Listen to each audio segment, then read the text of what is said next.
Okay, awesome. Welcome everyone. Happy Monday. This is a Kubernetes 119 release team meeting. We abide by the Kubernetes Code of Conduct, which simplifies to please be excellent to one another. Today, we're going to talk about the 119 release, really going to keep it light and easy today. I think the number one item that we're going to be addressing is that due to the state of the world, things are tough for everybody, kind of dealing with working remotely, as well as several other things and factors. And there have been voices in the community that have been talking about oh my gosh, we still have a release, and how we're going to approach it. I think that in talking with some of you, most of our thoughts have been around keeping this light. We don't want to be like fully committed. This won't be a crazy or hectic release. We want to make sure that people that say that things are going to get done actually get done, and that we factor in just a little bit more slack into this release overall. I just kind of wanted to open it up to the floor there. I know that I'm not sure if Stephen is here yet, but Stephen and Tim, I'd love to kind of open it up to y'all as well, see if there's anything else that you've heard over the weekend or last week too. People are definitely worried about their ability to deliver. Honestly, I feel like this shouldn't be, for the most part, any different than a normal release. What goes into the release is what's ready, and that depends on the humans. So we just need to make sure that people are communicating clearly, and we don't have unmet expectations where people are expecting something from somebody and they're unable to deliver, and that it's okay. Make sure that people understand that that's okay right now. What any of us are able to deliver is likely going to be a lot less than what we would normally have. But in terms of what gets into a release in the cycle, it's always been what's ready. We don't rush things in. We make sure that we have quality. Absolutely, and I agree with that too. I think that the biggest focus is that like Tim said, we're not, you don't have to, the expectation is not that we put in all of 117 or 18 that level of work. It's just being mindful of, okay, this is what I can actually deliver, and at the end of the day, like you said, it's people that generate all of the work that gets done. Hey, this is John here. Sorry, Bob, go ahead. So John here, yeah, I think one thing I wanted to mention is we should also be conscious of the ability of our end users to consume releases. So people generally get them through Cloud Provider, or a lot of people do, but nonetheless, there are people who are consuming these releases. So that might, even if a lot of the tech companies are all work from home, there's other people who may have reduced capacity and not be able to consume as much risk. So we should, I don't know. If we can, certainly I think it would be wise, if possible, to, at least encourage the community to keep this to stability and maintenance type of fixes, as opposed to like major feature release type of things. Gotcha. Absolutely. Potentially even, I don't know if we want to lengthen the release at all, but that's something we could potentially do too. But that runs the risk of people trying to squeeze more in, so it's a little bit iffy. So did we specifically talk about delay already? Yeah, that's kind of what we're on, just kind of open forum, talking about some of the concerns therein. Okay, so two of my suggestions at this point, like technically we've started the release process, but we are in that first 2 weeks where we're just kind of gathering the team. I think that yeah, I don't know is the short version, and I think that we should bounce some ideas around. My thought was saying that the release does not start until at least the end of April, maybe first week of May, and pushing all of the dates back a month or forward a month, right?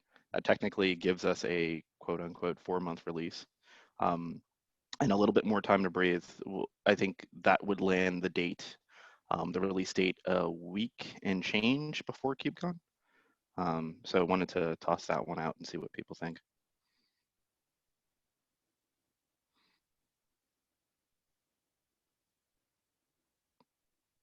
I don't think that's a problem personally. I think that like this week, we're just setting our shadows and just kind of getting our sea legs, so to speak. This is Kubernetes.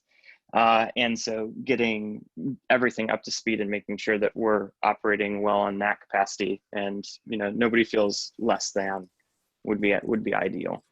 I think that in terms of things that we're missing to kick off this release, I think, again, shadows are a big one to have in place. If everyone feels good on that front, are there any other things that are missing that we should have that would give people more stability and confidence in being able to push out the things in which they're planning to for 119? One thing, it might actually be worth talking to the chairs and TLs specifically regarding what is going to be, essentially a milestone for this release. I know a lot of people independently own, features or enhancements, but I think now is the time to exercise we want to punt this to a later release. We don't have a strong criteria of what goes in a milestone. It's largely deferred to the SIGs. They're the authorities in all of the owner's files about what merges at any point on the project. And we mostly are doing tracking on the major, biggest buckets and kind of vetting to make sure that those are realistic and making the appropriate progress on testing and documentation in addition to just the code getting merged. So I think that is supposed to be the normal role of the release team, doing that type of vetting. I think especially in this cycle, to be making sure that we're communicating early and kind of aggressively with all of the SIGs, especially from the enhancements team's perspective, that message is really clear to the SIGs so that they understand the broader consequences of actions that they may take. Yeah, if I could say, I agree with everything that's been said. I wanted to go back and just say something on what Stephen's comment was. I think that makes, from my point of view, that makes sense. It also sends a really strong signal to the SIGs if we say, here, everything that's going on in the world, let's sort of give this 4-month release, or let's push things a little later.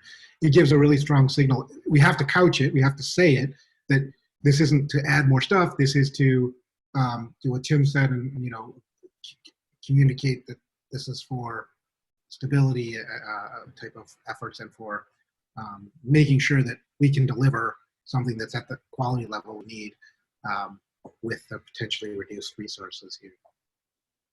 So I think, yeah. So I think additionally, we have. So when we talk about enhancements, we talk about future work, we talk about delivery dates and all that stuff.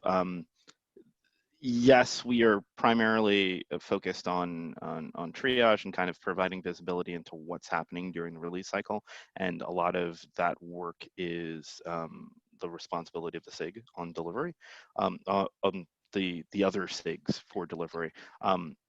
But I think ultimately it's also on the committers, right?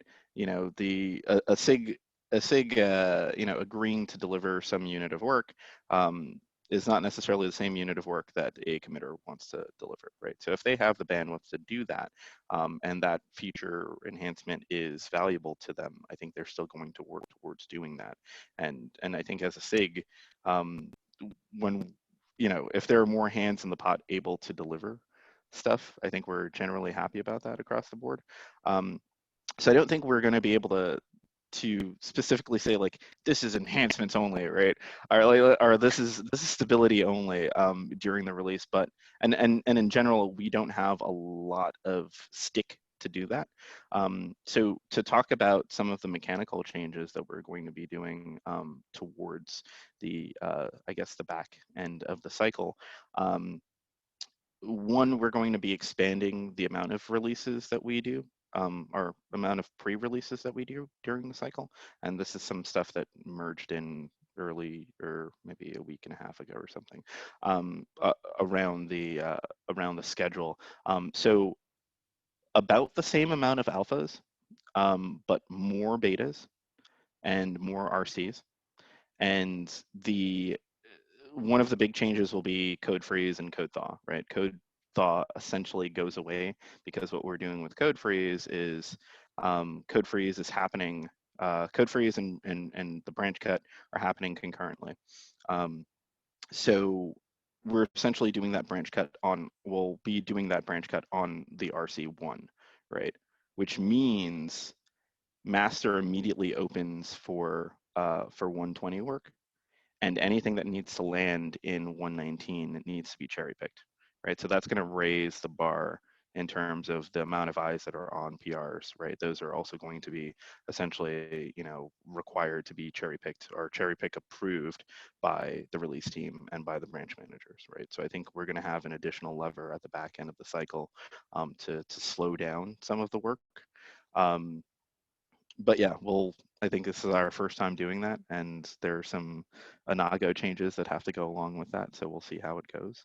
But I do think that we'll be able to slow things down as a result with that. I do see Jordan on the call, and I'm curious about all of your thoughts, Jordan. Yeah, I think the main thing that I would ask the SIG leads to be aware of is that capacity for change is required both on the development side and on the productionization side. And so I think in general, most organizations and users and developers and everybody has some degree of reduction of the capacity they have.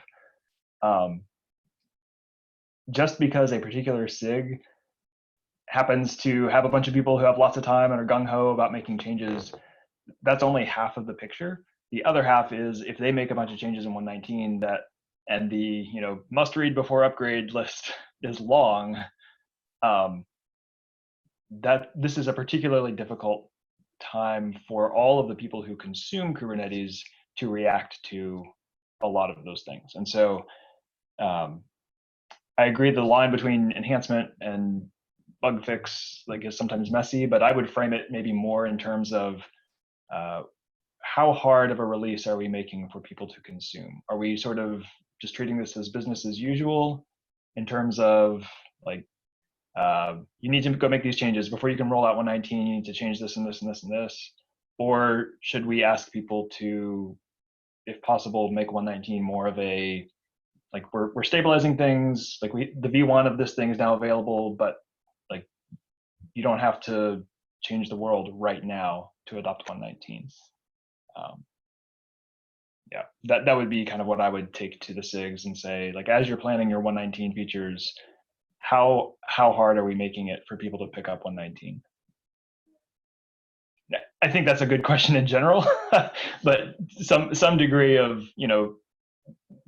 beta things get removed and the world moves on. Some degree of that is inevitable. But if we can make this release, maybe the next release, easier for the people who are rolling these out, that would probably be good. And so the content of the release is one aspect of that. The timing of the release is another aspect. Do we keep it cranking out every 3 months, even as the organizations that are consuming these are maybe under more stress than normal? I don't know, but that was what I wanted to bring up. So I think we've been discussing it in the background, and there has been some I don't know, hesitance to try to do two things at once, but I do think it's a good time to, if anyone has had a chance to review the LTS support KEP, there was discussion about well, what does it look like to bring us to a 1 year support cycle? And this potentially could be a good time to move to 4-month release cadence, which would give us the 1 year support cycle, kind of for free. So I'm curious to get thoughts on that as well.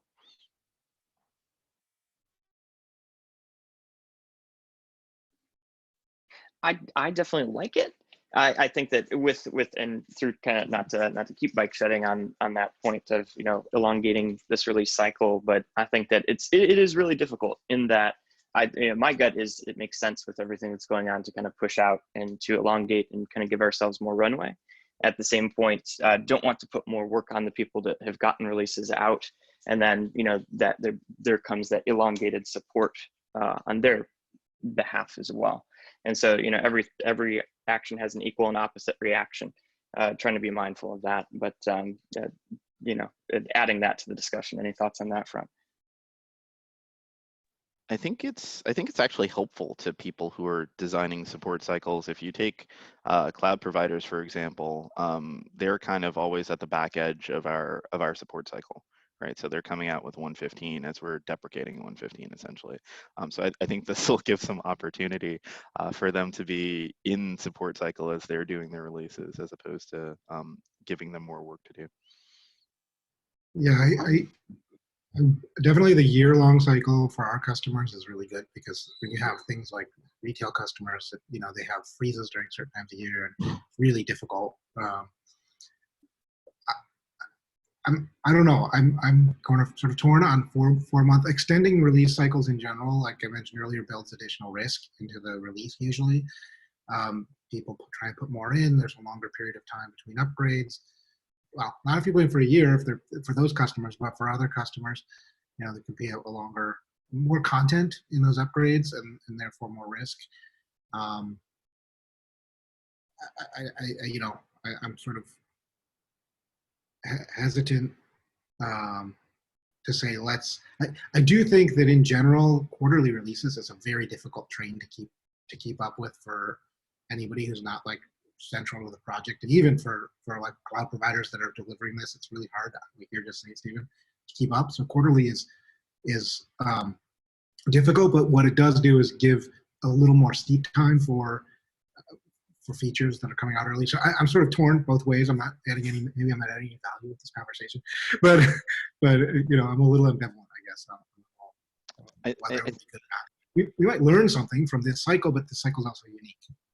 Yeah, I think there's also there's like a split the difference option where we continue with the 3-month release cadence, but stick a month of breathing room in between every release, right? So that does give people time to aggregate to aggregate enhancements, and time for us to build essentially the next cycle. So the things that we do in the first 2 weeks of the cycle, so actually building the team and putting all the sheets together and starting to comb through enhancements, that would give us an opportunity to do that outside of the release bounds. Bob has his hands up. The other thing, like that month in between would be great for other things. Like, we want to hit all the keps and change them to the new format, add like sort of the meta of the Kubernetes project, things we could do. Like, it gives us windows of time to do things that would probably be more difficult to do during an actual release cycle in there. James? Just as a historical question, why is it 3 months to begin with? Is that something that was kind of iterated on in the early days, or did that just kind of get picked and that's what it's always been? Longer was too long and shorter was too short.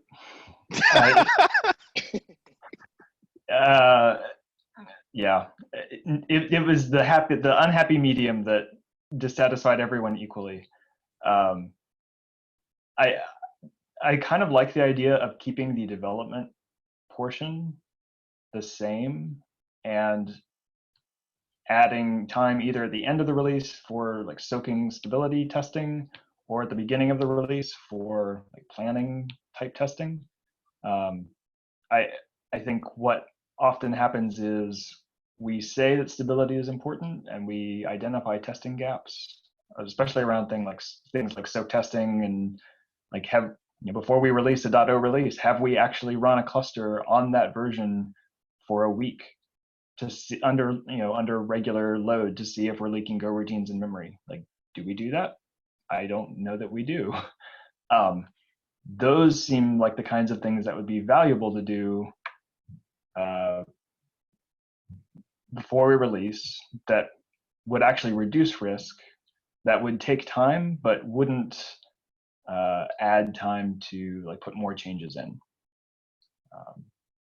So one of my questions in the earlier discussion of this idea of maybe we have a week or a month, sorry, of pause, is what's allowed to happen during that pause. And if we're talking about having more soak time without changes coming in, that sounds like elongating code freeze, which is something we used to have a 2 to 3 week code freeze, and community members were quite unhappy with the length of that. And that actually was at a time when CI was in a much poorer health state than it is now.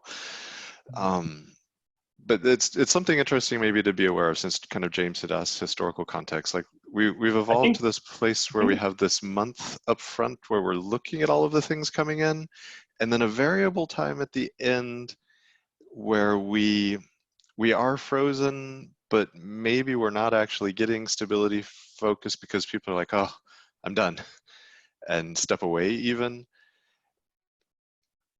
Yeah, I think the time when we had a longer freeze was also the time in the project when a lot of fairly large scale changes were being made in core. That has largely been reduced. I just remember in the past, like we would actually negotiate, like, all right, the first thing that goes in after freeze is this PR that changes everything, you know, and that doesn't generally happen when we reopen master. The other thing that I'd like to see is people doing extended development in branches. So we're actually seeing that now. You know, people will start an API PR and have that running against CI and get review, and then stack another implementation PR on top of that, and stack another controller PR on top of that, and stack another testing PR on top of that. And they'll actually get review in branches. It's feature branch development. And that's been pretty effective. And so I think a lot of the bigger efforts that we see could still make progress without actually being blocked that much during a freeze when stuff wasn't merging to master. That might just be my perception. But. I totally agree. In my experience at other projects, that's been very viable as an approach. So in my mind, by formalizing that time period, we give ourselves time to do some of these quality improving things like testing on the end of a release or planning on the beginning of a release. And we actually put processes in place that encourage developing in branches, which is something that we say is beneficial, but it's much easier to just merge to master. And if only a handful of people are sort of following best practices and developing in branches, then they're actually penalized for that, because the rest of the world is merging to master and they're having to rebase and like deconflict themselves all the time. But if the project actually does say, you know what, master is stable, if you want to work on stuff for the next release, that's fine, do it in branches. And then there's a shorter window, you know, a month or so, month and a half or whatever, where master is open for merging, and then we kind of go back into stabilization. The things that were most problematic in the past, I think, have largely been addressed. And I think it would be worthwhile to at least try that and see how it struck us. It's an easy policy to change in the next release if it turns out that there were problems we didn't expect. Yeah, if I can make a few comments, I'm skeptical of the success of that. My experience, I spent a long time delivering like software for appliances, right? So you have longer release cycles, you have longer soak times and periods, and a lot of branch development, and those merges become disastrous. Things can diverge a lot, those feature branches. I don't know that longer release cycles are going to be, and feature branch development is going to help us build stability, or certainly it's not going to, I don't know that it provides a great balance between velocity and stability, because when the things come together, there's unexpected issues.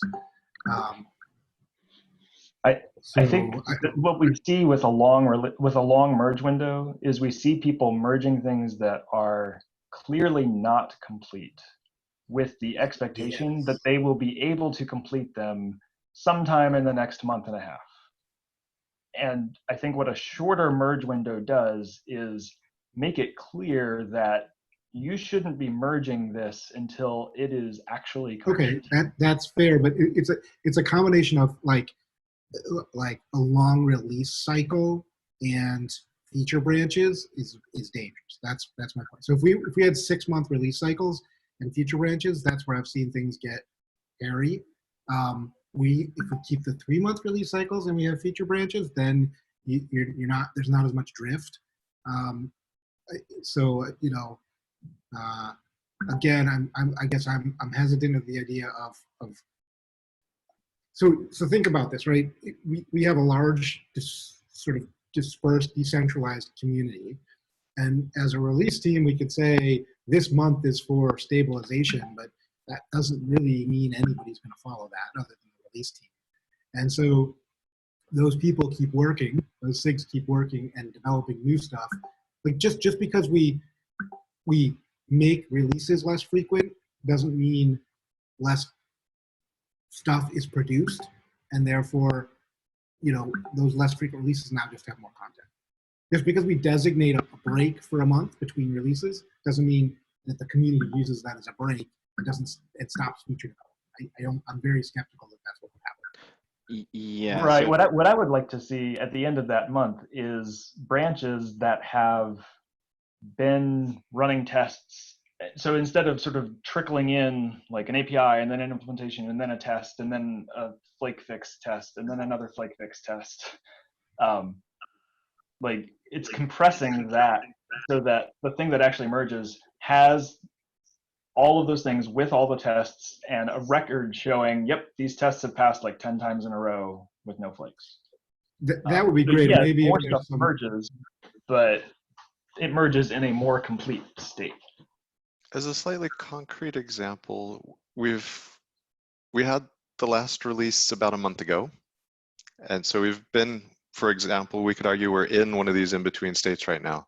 I just did a update and there have been 1,034 merges or patches or change logs. That's probably, depending on ratio of merge to commit, it's probably half that maybe, given the way we do things. But say 500 changes in this in-between time, and that was done without any sort of messaging or coherence in the directions. That could have been all sorts of major feature work or just little patches. But I think kind of like what John was saying, we have a limited reach of influence in terms of being able to message, and there's a large cultural aspect of the way one does development, and it's completely unmanaged risk. I mean, there's who knows besides Jordan, who knows everything like this?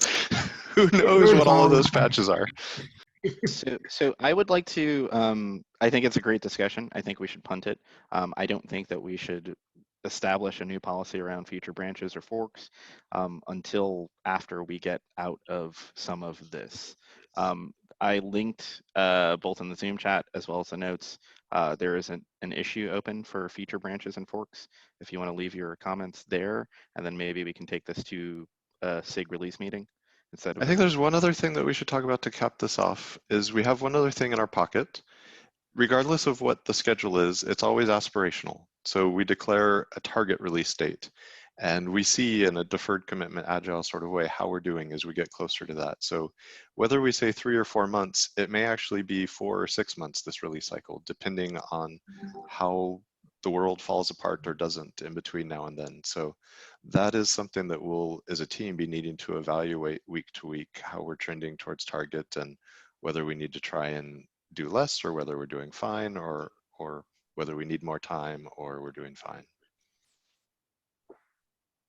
Yeah, I'm with it. I think that in general, our release dates are aspirational. We try our best to hit those dates, but things happen, right? And this is a big thing to happen currently. So we ultimately, I think what matters is we have to message this, right? And I feel that we're behind on messaging something, right? So after this meeting, I'm going to be working on an email to the community. Part of the email is going to be, hey, come to the SIG release meeting tomorrow so that we can talk about this. in more detail, but it will lay out some options that we've discussed here. So given everything that's been said, what do we think is a good route?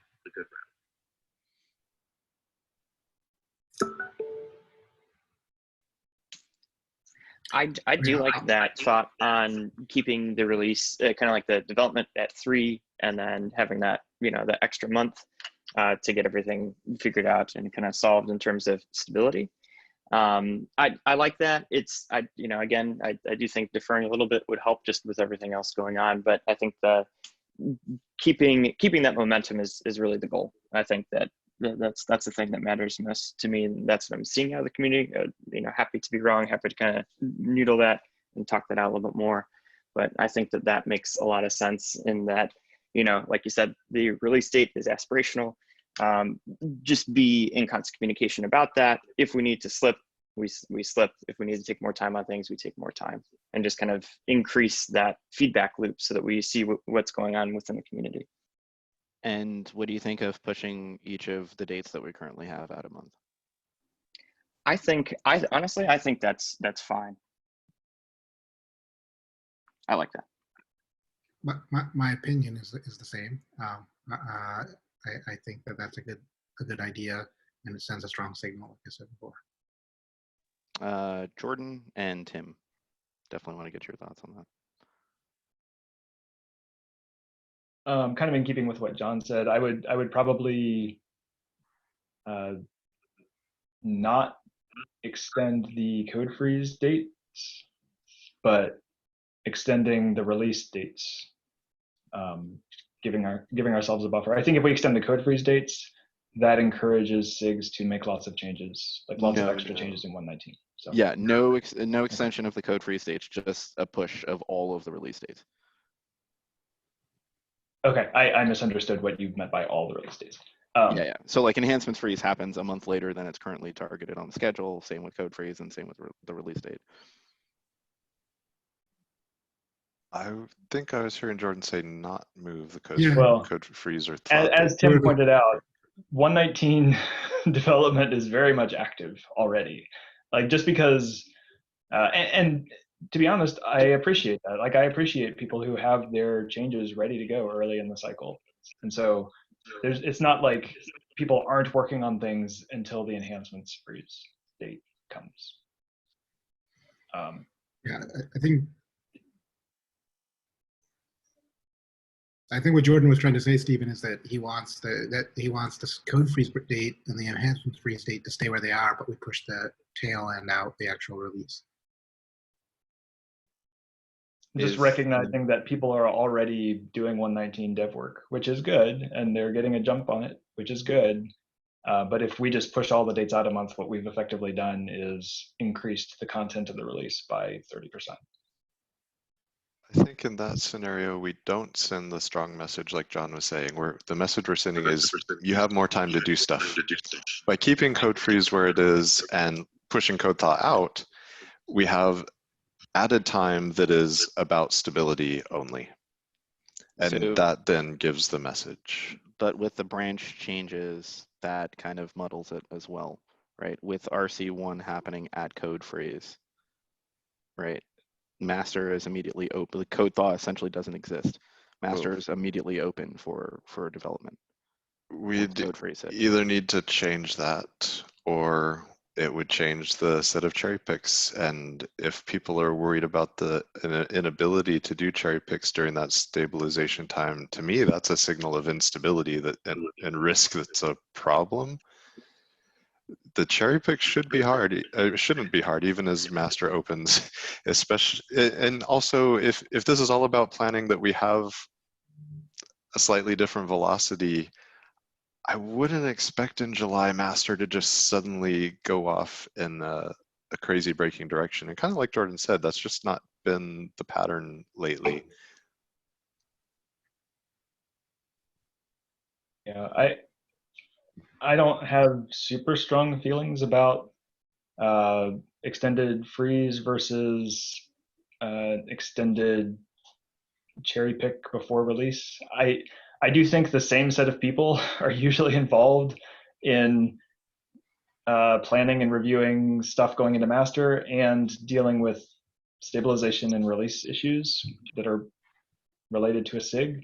And so I think I would ask the SIG leads, like which approach makes more sense for, and we're not talking about like project policy for all time. We're talking about like in this season, which would make more sense to do our development cycle and then have an extended period of stabilization where we keep master closed. If you have stuff for 120 that you want to work on, do it in branches with PRs the way you do today.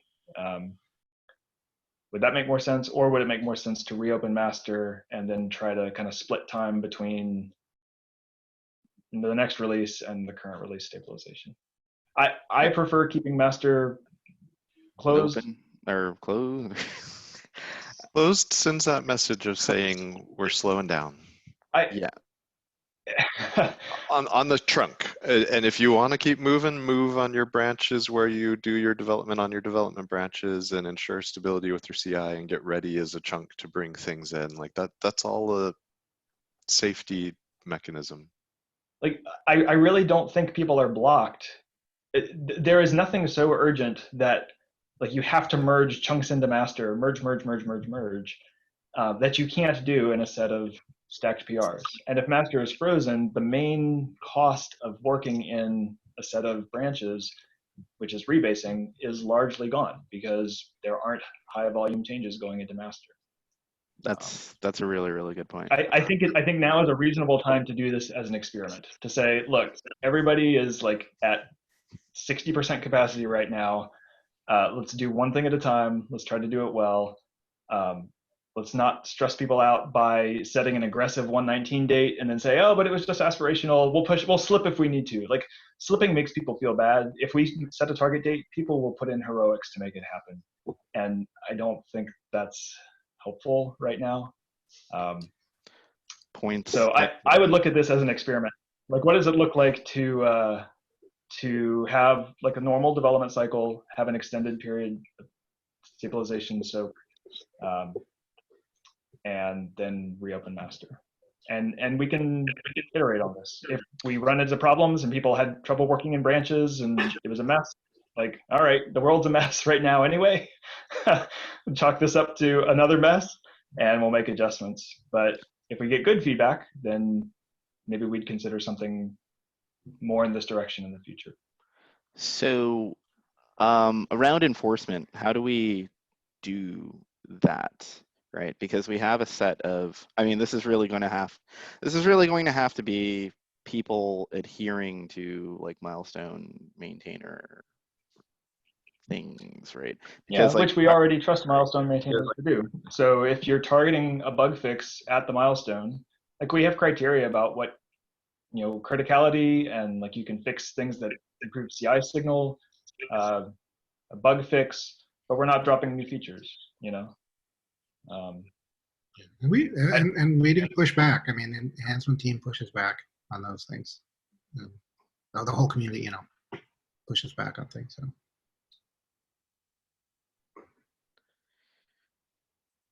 all right, I think we got something. So I'm going to do some typing after this meeting, and Tim, Taylor, and the rest of the lead team, I'll loop y'all in. Cool. Sounds great. How's everybody else feeling otherwise? You feeling good? Bad otherwise? Fully Monday. I think the only other action item that I had was to see if anyone was having issues in shadow selection, any questions on that front. I think that can still, you know, go forward as without any issues. But if you have any problems, I'd like to open the floor for that.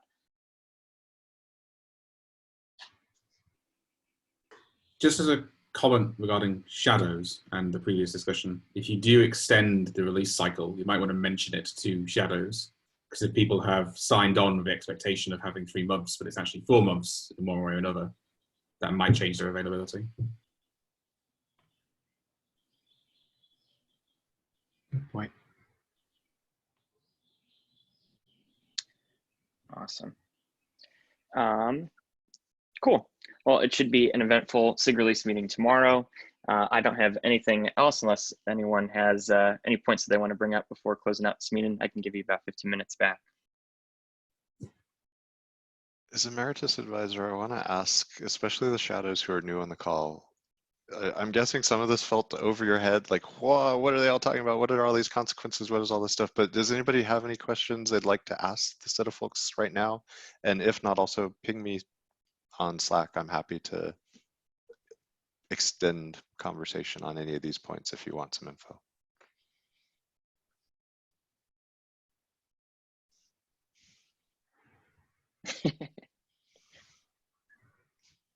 Wonderful.